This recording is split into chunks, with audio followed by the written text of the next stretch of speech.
So let's talk about neurons.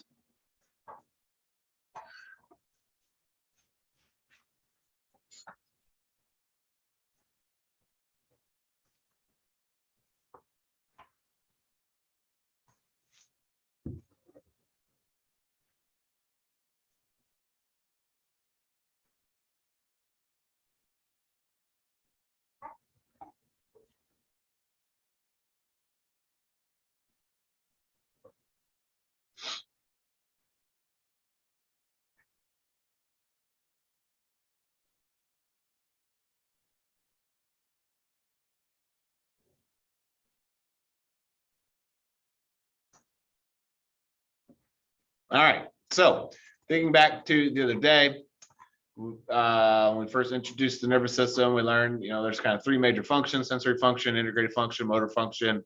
And we said that those three functions are performed by certain types of neurons. And we learned about the divisions of the nervous system. We talked the fact that there are billions of neurons. The neurons of our body are the functional cells of the nervous system. They provide us with all those very important things that our nervous system does. And as we'll find out, all the different things that our spinal cord and our brain do. Okay. We also have what we call neuroglia, which are supporting cells, and we'll get into those here in just a little bit. Okay. But neurons or nerve cells can be described as excitable, which means that they have the ability to respond to a stimulus and can convert that stimulus signal into an action potential. So they're able to create these nerve impulses. That's what an action potential is. Okay. They conduct the impulses that make possible all nervous system functions. So whether that's the sensory, the motor, the integrated functions, we can essentially just classify them as the wiring of our body. They're extremely long living for over 100 years in some cases, depending upon if the individual obviously lives that long. And they're amitotic, which means that they don't go through mitosis, which means that they don't divide. At least most neurons do not. Some actually will, but most of them do not. Okay. They have a high metabolic rate, which means that they need a continuous supply of oxygen and glucose. They also produce a lot of waste, so they need a significant supply of blood. Okay, and it's a not just significant amount; it's a continuous supply of blood. Some neurons are tiny and propagate impulses over a short distance within the central nervous system, while others are the longest cells in the body. For example, some of them can, carry signals from like the tips of your toes all the way into your spinal cord, so they can, run feet in length in some cases.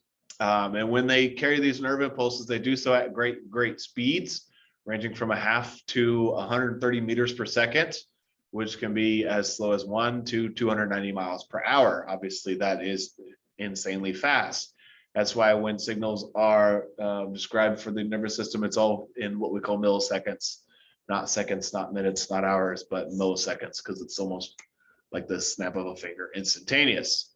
Neurons are composed of the following structures. The first part, illustrated down here at the bottom, is what we call the cell body. Also goes by the term soma. You'll never hear me call it anything but cell body.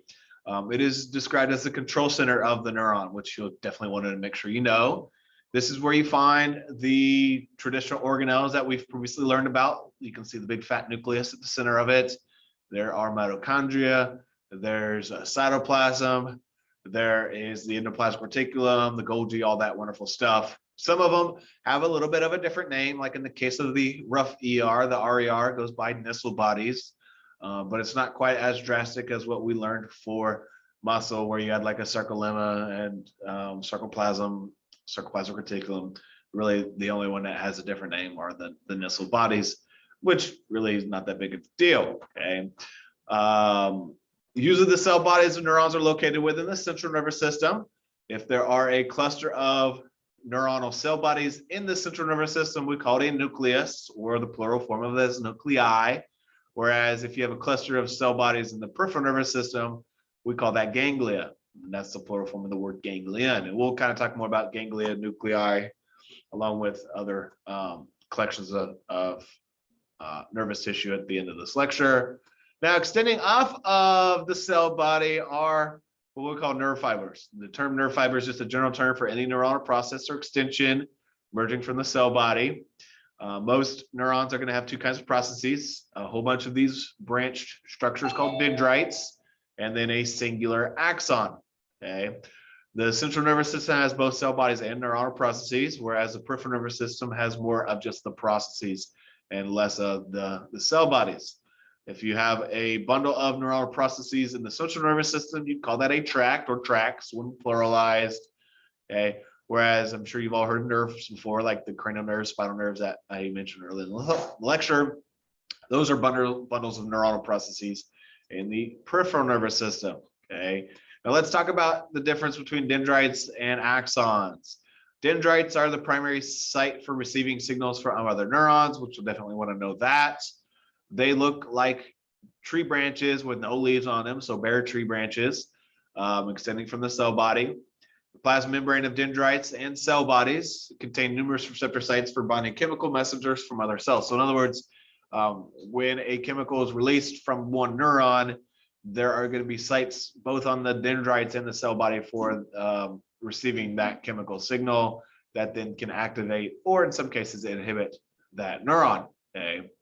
So typically there are lots and lots of dendrites, whereas in the case of an axon, it's a cylindrical and relatively unbranched fiber. So typically there's just one of them.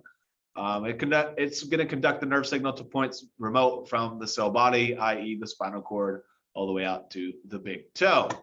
Now, in some cases, there are branches, what we call axon collaterals, and I'll talk about those in a second, but typically it's a relatively unbranched structure, okay?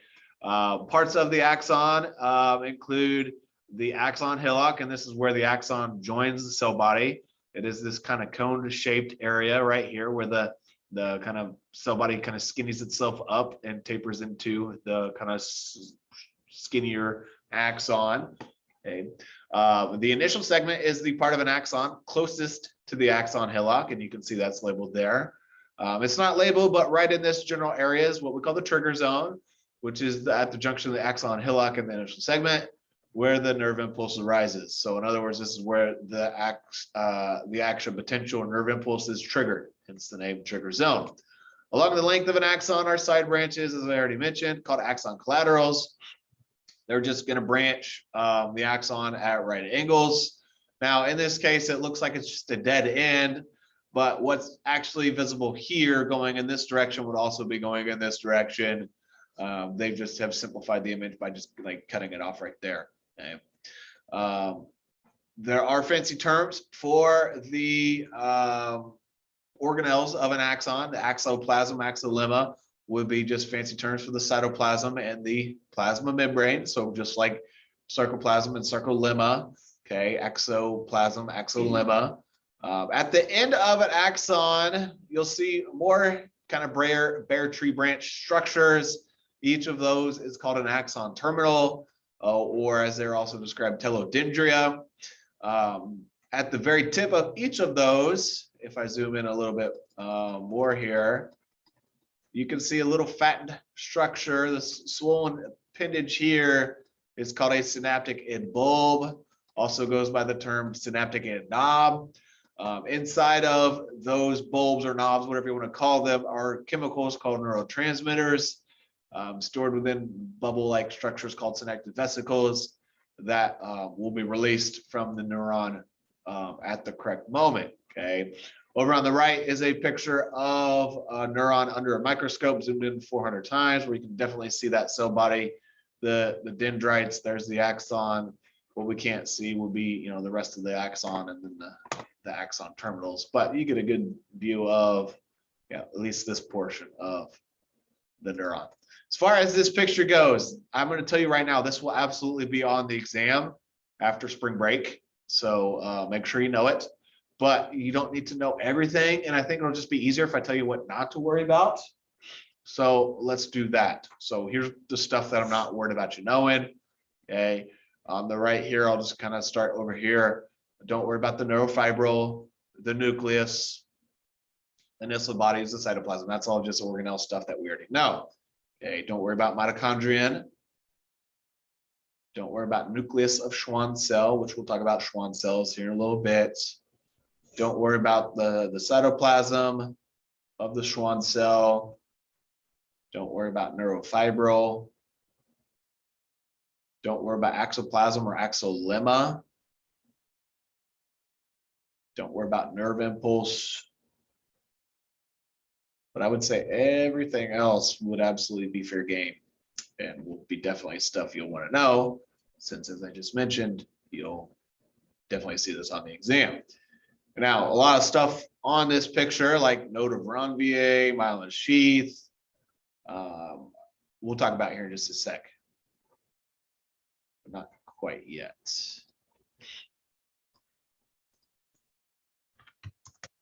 Let's talk about the point where two neurons meet and communicate using those chemicals called neurotransmitters. And actually, I want to print this page off so I can color it in at the bottom, or not color it in, but label it. So I will do that.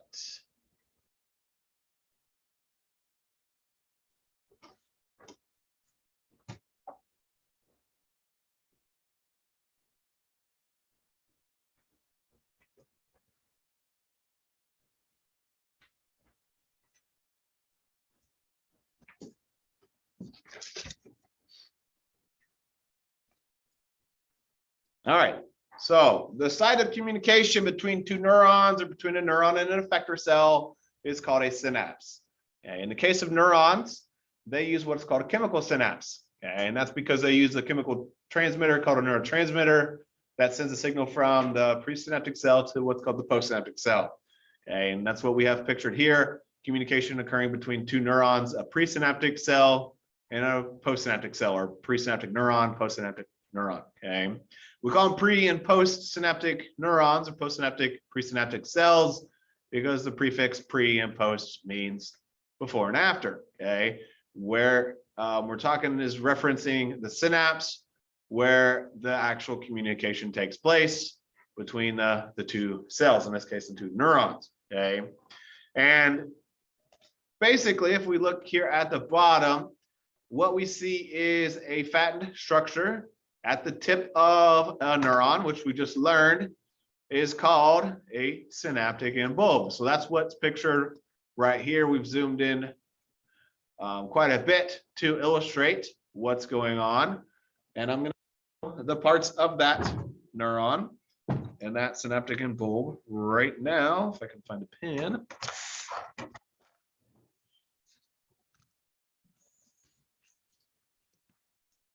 Okay, so just the entire structure itself is the synaptic end bulb or knob, whatever you want to call it. Okay. Tiny bulge at the end of the terminal branch of a presynaptic neuron's axon. Okay, membrane of the synaptic knob is embedded with what we call voltage-gated calcium channels. That's what these structures are here. That allows calcium in, and that's stuff I'm not going to get into because that's more physiology based. Okay. What I am going to have you highlight or label in, I should say, are these bubble-like structures, each of which is called a synaptic vesicle. Okay, so you can see there are several of them.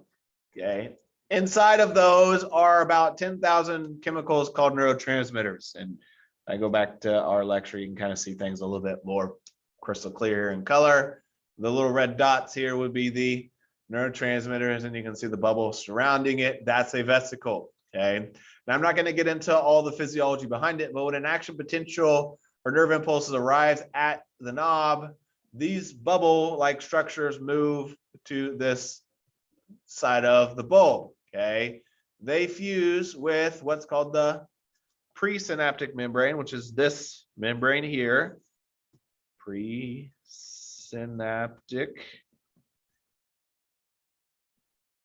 membrane. Okay, presynaptic membrane is where those neurotransmitters will be pushed out into a gap called the synaptic cleft. Now this gap is very, very minuscule. It's almost like these two neurons are touching.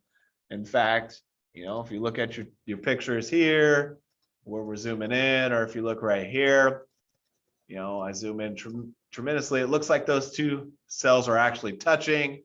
Truly, they're not. it is minuscule, but there is a tiny little space between them called the synaptic cleft. Okay, across the cleft on this membrane, what we call the postsynaptic membrane, are receptors that take those neurotransmitters and accept them, and that's what can trigger a response in the postsynaptic neuron or postsynaptic cell. Okay.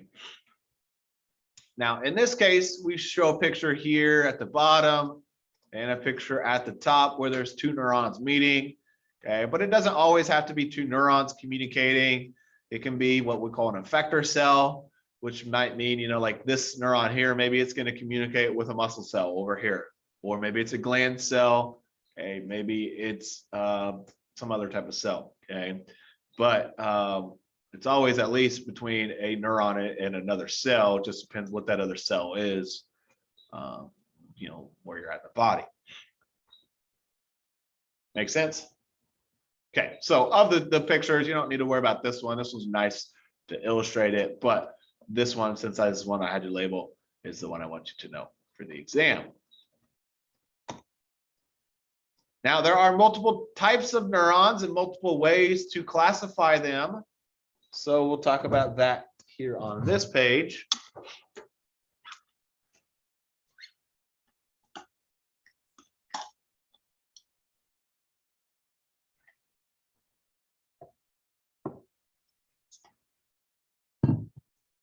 The first way to classify them is just based on their kind of structural makeup.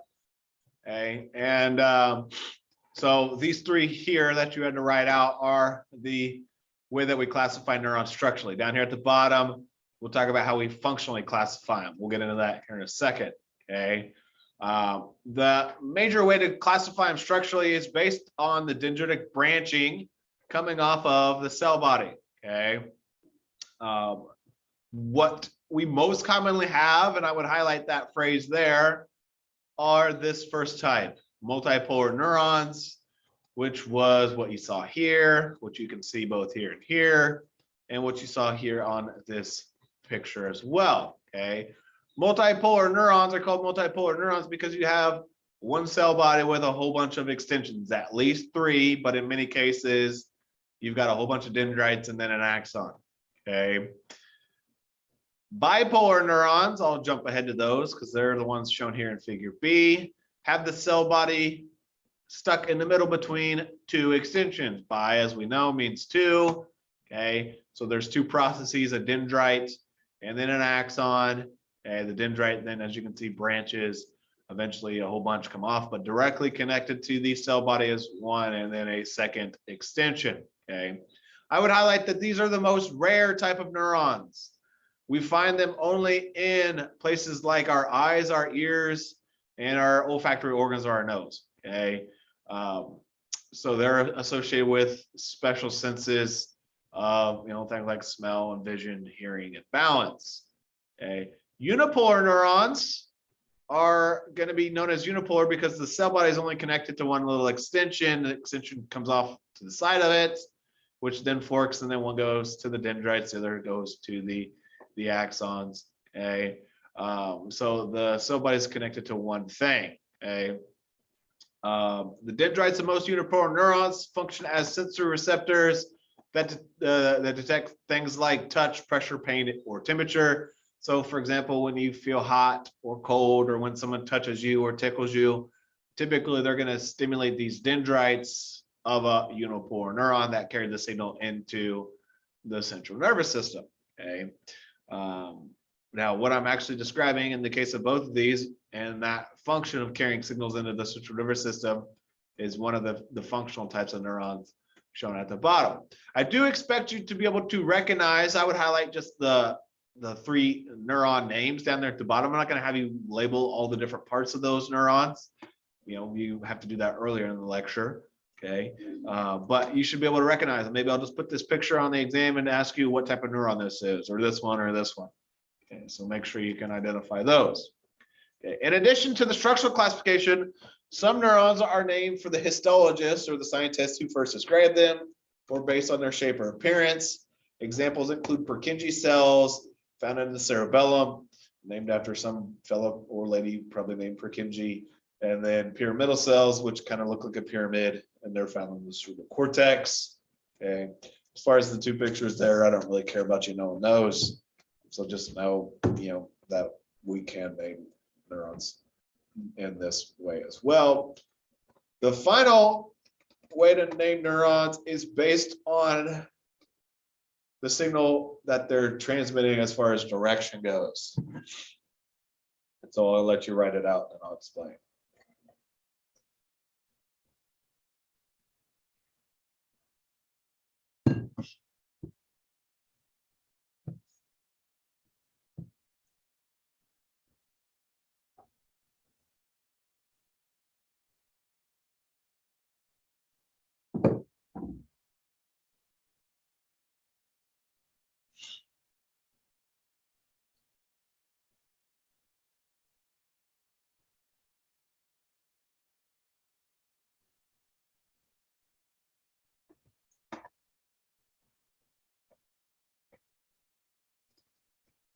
Okay, so once again, we classify neurons functionally based on which direction their nerve impulses are traveling, and we always, once again, are using the central nervous system as our starting point. Okay, so we're describing things relative to the central nervous system, which we can see here in our figure at the bottom, illustrated with kind of the yellowish, tannish shaded box. Okay, first type of neurons are sensory or afferent neurons, which transmit impulses from sensory receptors toward or into the central nervous system. These are going to be the ones that carry signals into the brain via the cranial nerves or into the spinal cord via the spinal nerves. Okay. Almost all sensory neurons are unipolar in structure, and that's what we have shown here, just like this picture right there. The cell body's off to the side. So in this case, this neuron is carrying the signal in for maybe like touch, itch, tickle, hot, cold, whatever. Unless that signal is for something like vision, hearing, or smell, which in that case, it would be a bipolar neuron instead of a unipolar neuron. Okay. We find sensory neurons in the sensory ganglia outside the central nervous system. If I go back to our very first page, or excuse me, yeah, it was our very first page. We said that the sensory function was performed by sensory or afferent neurons. And as we learned, the term sensory afferent were terms that kind of get used interchangeably when we were talking about this figure and how signals travel in our nervous system. Okay. Interneurons or association neurons, I usually call them interneurons, lie between motor and sensory neurons within the central nervous system. That's why I like to call them interneurons, and that's what I usually reference them as, because the prefix inter, as we've heard and seen before, means between. So that's where these are at, between sensory and motor neurons. Okay. Interneurons can be classified as both motor and sensory, and it just kind of the direction in which the signals are traveling in the central nervous system. And that's because they are located almost entirely in the central nervous system. These are the ones that are most complex because they're involved with integration. Integration being that processing, decision-making. These are the ones that are responsible for forming our brain and spinal cord. Okay.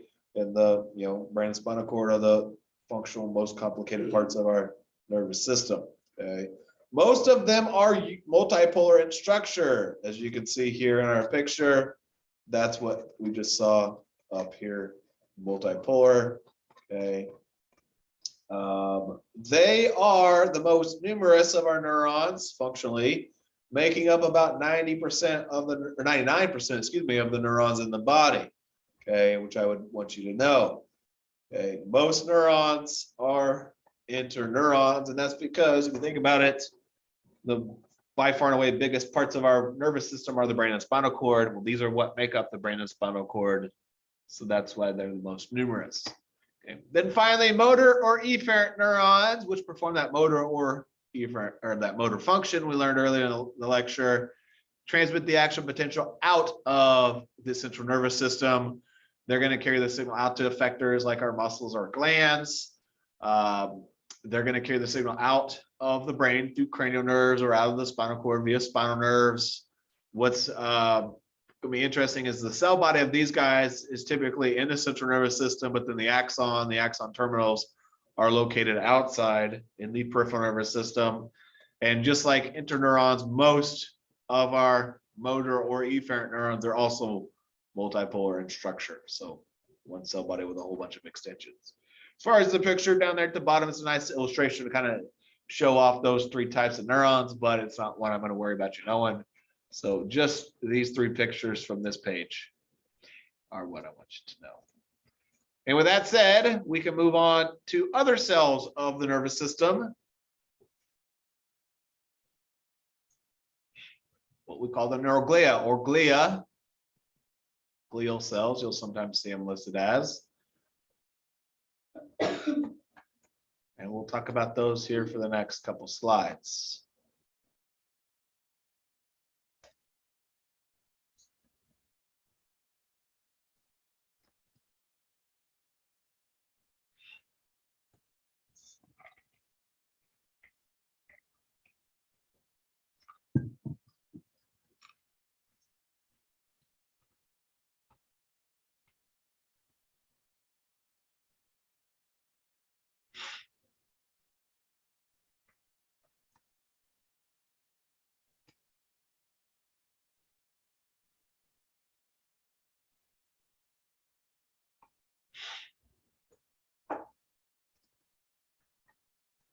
All right.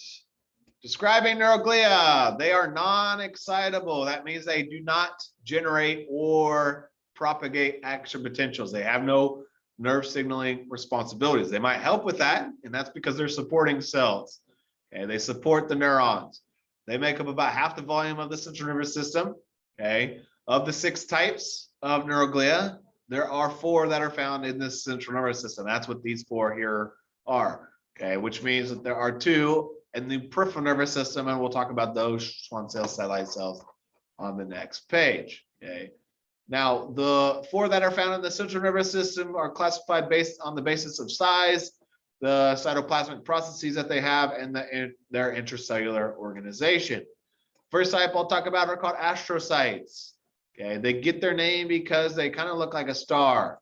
Astro is prefix, that means, you know, like stars. Okay, their major job is to wrap around blood vessels in our brain and spinal cord and create what's called the blood-brain barrier. Blood-brain barrier is abbreviated BBB. It's exactly what its name sounds like. It's a barrier between the blood and your brain. Okay, in other words, it restricts the movement of substances between the blood and interstitial fluid in our central nervous system.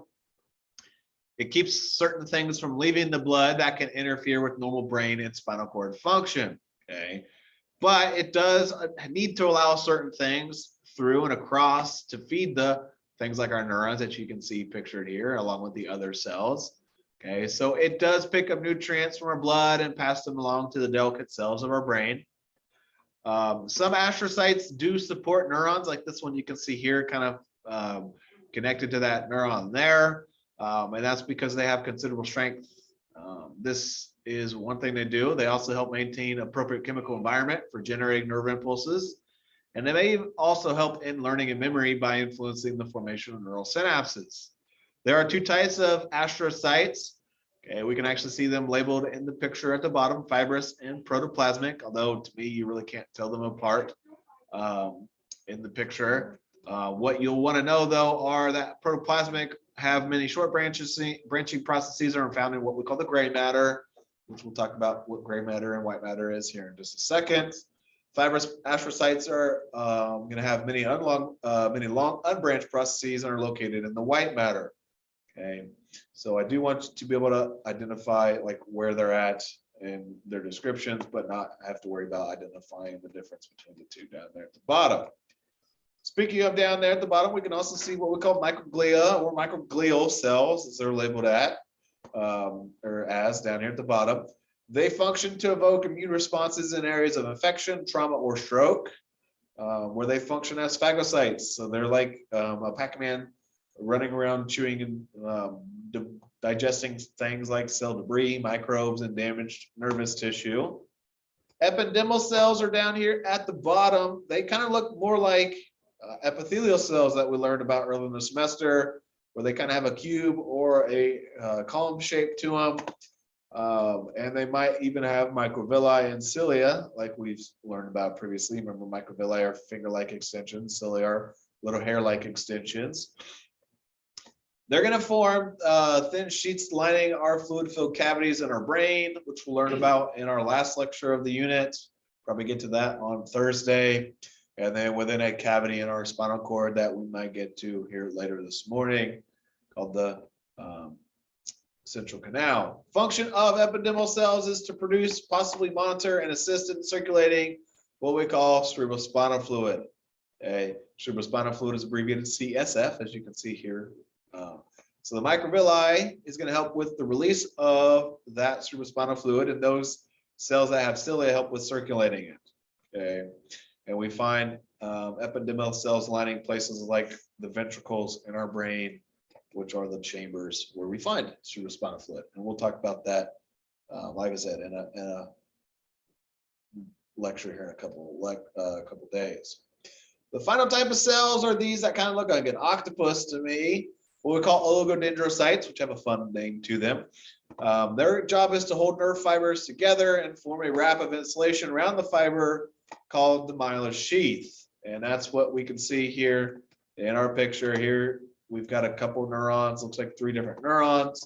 Okay, here's their yellow axon, but as you can see, covering that axon, kind of in the pink shaded color, is what we call myelin sheath. Myelin is a multi-layered lipid and protein covering that insulates them and increases the speed of nerve impulse conduction. Okay, but as you can see, the myelin doesn't entirely cover the axon. There are these spaces where there is not any myelin, and those are called nodes of Ranvier, which we'll talk a little bit more about on the next page. Now, in the case of one oligodendrocyte like this one here, it can myelinate not just one, but multiple axons. So in other words, multiple processes can be myelinated from a singular oligodendrocyte. And that's different than what we'll see with Schwann cells here on the next page. As far as this image goes, I do want you to be able to recognize just basically everything that's already capitalized for you. So the different cells that are labeled. Once again, don't worry about the difference between fibrous and protoplasmic astrocytes. Okay. And then we'll call that what I want you to know.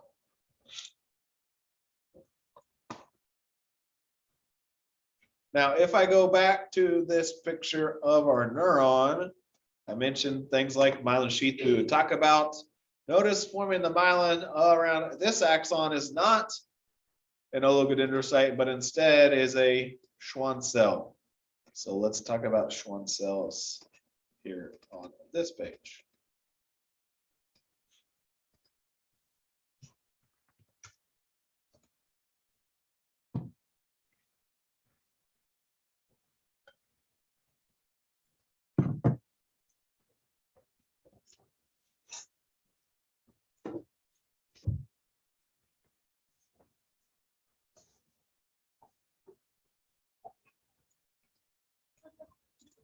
Okay, so there were 4 neuroglia in the central nervous system. There's only 2 in the peripheral nervous system, and they're going to be completely surrounding axons and cell bodies of neurons.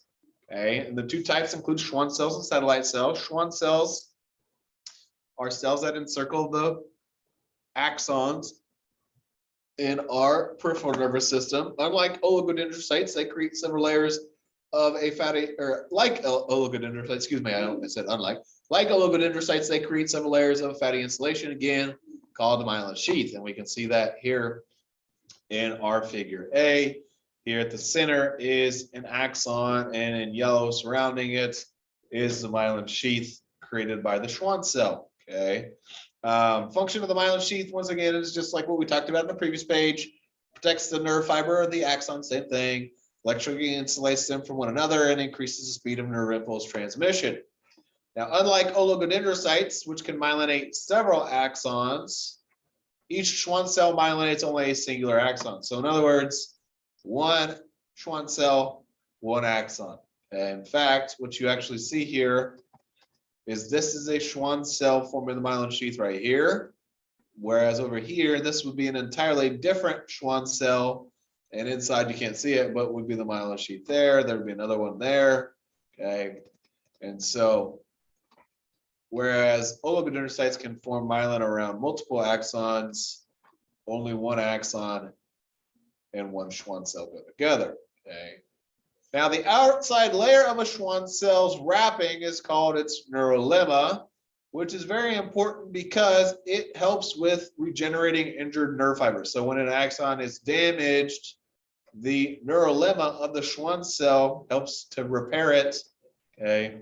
This is also where you find the nucleus, the cytoplasm, and organelles of Schwann cells. And if I go back once again to this picture, the neurolemma is one of the things that was labeled. Told you not to worry about it, and that's okay. But this is responsible for why, if you have like nerve damage in your arms, your legs, and your periphery, you're more likely to be able to repair that than if you have like spinal cord or brain damage, which typically is permanent. And that's because you don't have Schwann cells fixing things in your brain and spinal cord like you do out in your periphery. Okay. Now, I've mentioned a couple of times a little bit about the node of Ranvier. Nodes of Ranvier are the microscopic gaps between Schwann cells. The function of them is to allow a nerve impulse basically to jump from node to node like a rock skipping on water. That process is called saltatory conduction, and that explains why axons with myelin are able to carry action potentials at higher speeds than those that aren't. Speaking of those that aren't, figure B shows that Schwann cells can also involve themselves around unmyelinated axons. Okay, in fact, a singular Schwann cell can enclose as many as 20 or more unmyelinated axons. So in this case, figure B, we show all these little yellow tube-like structures as a unmyelinated axon surrounding the entire structure and kind of holding it together is a singular Schwann cell. Okay. Now, figure at the bottom here shows you how the formation of myelin is going to occur, starting with the Schwann cell kind of progressively wrapping around it. Not something I'm going to ask you to know, but I think it's kind of cool.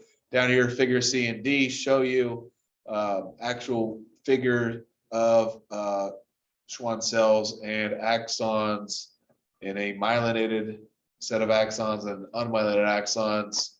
Okay, here we can see the myelin sheets running this axon around this axon. Over here, we show all these purple blobs are unmyelinated axons, and surrounding it is one Schwann cell. So just kind of like what we saw here. As far as the figures at the bottom of the page, you don't really need to worry about those.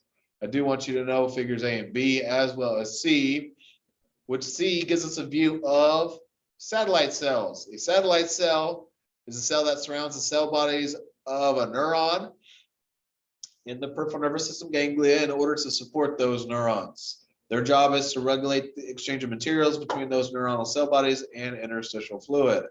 Okay, you see all this yellow here. This is a neuron's cell body, and all these pink shaded cells surrounding it is a satellite cell, just basically covering it up to control what can come in and out between the neuron and the interstitial fluid. So those are the different cells of the nervous system. Last thing I want to talk about is collections and clusters of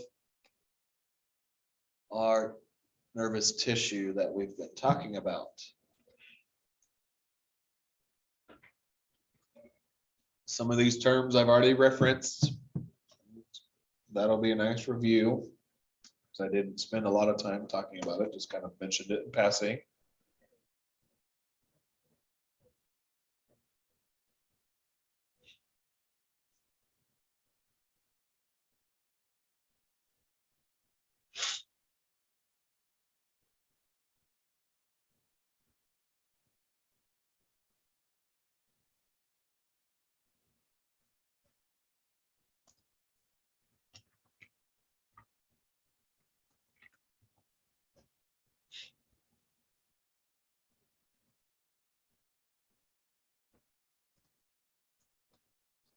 All right.